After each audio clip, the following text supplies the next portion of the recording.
Hello friends, welcome to மக்கள் சேவை channel. இன்றைக்கி நம்ம ஒரு முக்கியமான இன்ஃபர்மேஷன் பற்றி தான் பார்க்க போகிறோம். அதாவது இந்தியா முழுக்க மே 1ஆம் தேதி முதல் ஒரு சில புதிய ரூல்ஸை அமல்படுத்துகிறாங்க. இப்போ இதை பற்றின மொத்த இன்ஃபர்மேஷன் தான் இந்த வீடியோவில் பார்க்க போகிறோம். இந்த வீடியோ ஸ்கிப் பண்ணாமல் ஃபுல்லாக பாருங்கள். அது மட்டும் அல்ல, இந்த வீடியோ நிறைய பேருக்கு ஷேர் பண்ணுங்க. ஓகே, அதாவது ஒவ்வொரு மாதமும் முதல் தேதியப்போ ஏதாச்சும் ஒரு திட்டத்தை பார்த்தா புதுசாக அமல்படுத்துவாங்க. ஏதாச்சும் பார்த்தா புதுசாக ரூல்ஸை கொண்டு வருவாங்க. அந்த வகையில் மே 1ஆம் தேதி ஒரு சில புதிய ரூல்ஸை கொண்டு வந்திருக்காங்க. அதை பற்றி இப்போ நம்ம பார்க்கலாம்.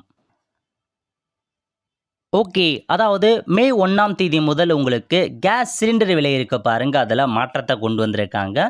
எவ்ரி மந்த் 1ஆம் தேதி கேஸ் சிலிண்டர் விலை மாற்றங்கள் வரும். அந்த வகையில் மே 1ஆம் தேதி 19 கிலோ எடை கொண்ட வணிக பயன்பாட்டுக்கான கேஸ் சிலிண்டர் இருக்கு பாருங்க, அதோட விலை 15.50 ரூபாய் குறைச்சி அமைச்சிருக்காங்க. ஸோ கமர்ஷியலுக்கான சிலிண்டர் அதுதான் உங்களுக்கு 15 ரூபாய் குறைச்சிருக்காங்க.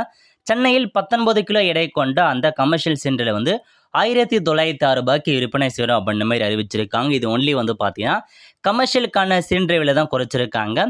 வீட்டு உபயோகத்துக்கான சிலிண்டர் விலை எந்த மாற்றமும் இல்லாமல் இருக்குது அப்படின்னு சொல்லியிருக்காங்க. கடந்த ஒரு வருஷமாக வீட்டு உபயோக சிலிண்டரில் எந்த மாற்றமும் இல்லாமல் அதே விலையில் நிர்ணயம் செஞ்சுருக்காங்க. ஓகே, அதுக்கடுத்து ரெண்டாவது அப்டேட் என்ன அப்படின்னு பார்த்தீங்கன்னா, நீங்கள் ஏடிஎம் கார்டு பயன்படுத்துகிறீங்க அப்படின்னா உங்களுக்கான அறிவிப்பு தான்.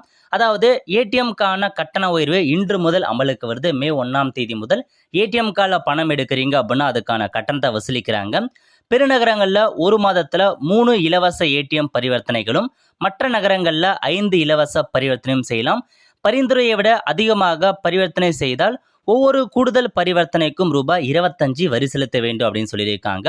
பெருநகரங்களில் ஒரு மாதத்துக்கு 3 தடவை இலவசமாக ஏடிஎம்ல எடுத்துக்கலாம். மற்ற நகரங்களில் ஒரு மாதத்துக்கு 5 தடவை இலவசமாக எடுத்துக்கலாம். அதுக்கு மேலே போகுது அப்படின்னா ஒவ்வொரு ஏடிஎம் டிரான்சாக்ஷனுக்கும் 23 ரூபாய் நீங்கள் பே பண்ணணும் அப்படின்றத சொல்லியிருக்காங்க. இதுக்கு முன்னாடி 29 ரூபாய்க்கு 21 ரூபாய் கிட்ட இருந்துச்சு. இப்போ அதை 23 ரூபா மாற்றி அமைச்சிருக்கோம் அப்படின்ற மாதிரி அப்டேட் கொடுத்துருக்காங்க. ஸோ கரெக்டாக ஒரு மாதத்துக்குள்ளே அந்த குறிப்பிட்ட லிமிட்டுக்குள்ளே இலவசமாகவே எடுக்க பாருங்கள். அதுக்கு மேலே போச்சு அப்படின்னா உங்களுக்கு அமௌண்ட் பிடிக்கப்படும் அப்படின்றத சொல்லியிருக்காங்க. ஓகே, அதுக்கப்புறம் ரயில் டிக்கெட் முன்பதிவு செய்ததில் புதிய விதிமுறை கொண்டு வந்திருக்காங்க. அதாவது ரயிலில் டிக்கெட் முன்பதிவு செய்து காத்திருப்பு பட்டியலில் உள்ளவர்கள் இனி ஸ்லீப்பர் மற்றும் ஏசி வகுப்புகளில் பயணம் செய்ய இயலாது. இந்த புதிய வரி இன்று முதல் அமலுக்கு வருது அப்படின்னு சொல்லியிருக்காங்க. அதாவது நீங்கள் பார்த்தீங்கன்னா ஸ்லீப்பர் மற்றும் ஏசி கோச்சிங்லாம் நீங்கள் புக் பண்ணுறீங்க, உங்கள் டிக்கெட் வெயிட்டிங் லிஸ்ட்டில் இருக்குது அப்படின்னா உங்களால் ஸ்லீப்பர் மற்றும் ஏசி வகுப்புகளை பயணம் செய்ய இயலாது அப்படின்னு சொல்லிட்டாங்க. வெயிட்டிங் லிஸ்ட்டில் இருக்குது அப்படின்னா உங்களால் பயணம் செய்ய முடியாது அப்படின்றத தெளிவாக கொடுத்துருக்காங்க. இந்த விதி மே 1ஆம் தேதி முதல் இன்று முதல் அமலுக்கு வருது. ஓகே, அதுக்கடுத்து என்ன சொல்லியிருக்காங்க அப்படின்னு பார்த்தீங்கன்னா, பொதுமக்களுக்கு 100-200 ரூபாய் கரன்சி நோட்டுகள் எளிதாக ஏடிஎம்ல கிடைக்கும் வகையில் உறுதி செய்யுமாறு வங்கிகளுக்கு ரிசர்வ் வங்கி பார்த்தா உத்தரவிட்டிருக்காங்க.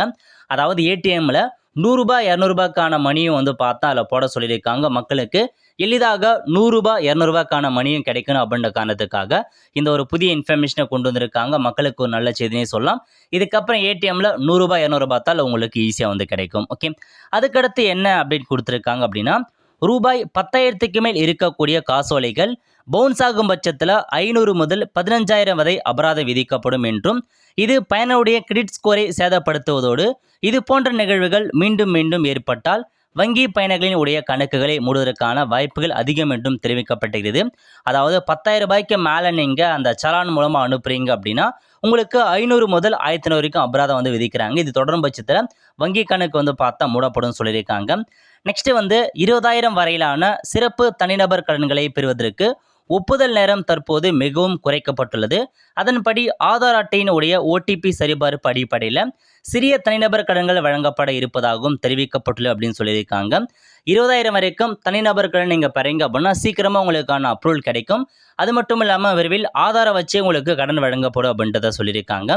அதுக்கடுத்து பார்த்தா யூபிஐ பரிவர்த்தனைகளில் 5,000 ரூபாய்க்கு மேல் செய்யக்கூடிய அனைத்து பரிவர்த்தனைகளுக்கும் 0.5% வரை கட்டணம் விதிக்கப்படும் அப்படின்றத சொல்லியிருக்காங்க. நெக்ஸ்ட்டு QR கோடு ஸ்கேன் பண்ணி நீங்கள் பே பண்ணுறீங்க அப்படின்னா உங்களுக்கு எந்த விதமான கட்டணம் வசூலிக்கப்பட மாட்டாது அப்படின்ட்டு தெரிவிச்சிருக்காங்க.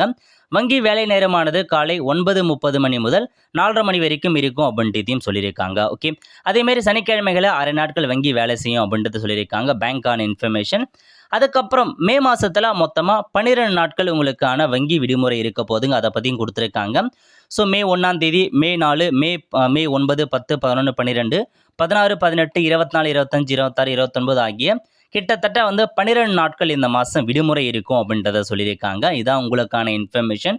ஸோ அதுக்கேற்ற மாதிரி அந்த டேட்லாம் நீங்கள் ஃபிக்ஸ் பண்ணிவிட்டு பேங்க்குக்கு வந்து போக பாருங்கள். ஓகே. அதுக்கப்புறம் சென்னை உயர்நீதிமன்றம் மே 1ஆம் தேதி முதல் ஜூன் 1 வரைவதுக்கு வந்து பார்த்தா கோடை விடுமுறை அளிச்சிருக்காங்க.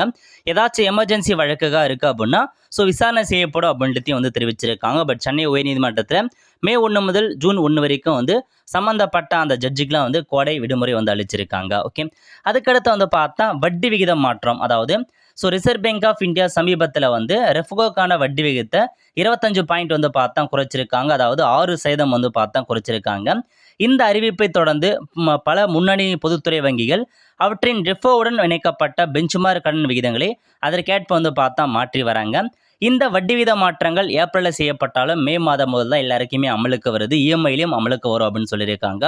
இந்த மாற்றம் மூலம் வீட்டு கடன்கள், தனிநபர் கடன்கள் மற்றும் ரெஃபோவுடன் இணைக்கப்பட்ட கடன்கள் குறைக்கப்பட்டுள்ளன அப்படின்னு சொல்லியிருக்காங்க. இதனால் வந்து பார்த்தா வீட்டு கடன் பல கடன்களுக்கான இஎம்ஐ வந்து குறைய போகுது. ஸோ நிறையா வங்கி வந்து பார்த்தா அதுக்கான வட்டி விகிதத்தை வந்து குறைச்சிருக்காங்க. எஸ்பிஐ பொறுத்த வரைக்கும் இதுக்கு முன்னாடி 9.15% இருந்துச்சு. பட் புதிய வட்டி விகிதம் 8.80 வந்து குறைச்சிருக்காங்க. இந்த மாதிரி நிறைய பேங்க் வந்து பார்த்தா ஸோ வட்டி விகிதத்தை வந்து குறைச்சிருக்காங்க. அது மே 1ஆம் தேதி முதல் உங்களுக்கு அமலுக்கு வந்து வரப்போகுதுங்க. ஓகே. அதுக்கு மட்டும் இல்லாமல் அமுல் பால் நிறுவனம் இருக்காங்க பாருங்க, அவங்க வந்து லிட்டருக்கு 2 ரூபாய் வந்து பார்த்தா உயர்த்தி அமைக்கிறோம். மே 1 முதல் அமலுக்கு வரும் அப்படின்றத வந்து பார்த்தா சொல்லியிருக்காங்க. ஸோ மே 1ஆம் தேதி முதல் அமுலில் வந்து பார்த்தா 2 ரூபாய் பால் கட்டணத்தை உயர்த்தி அமைச்சிருக்காங்க. ஓகே.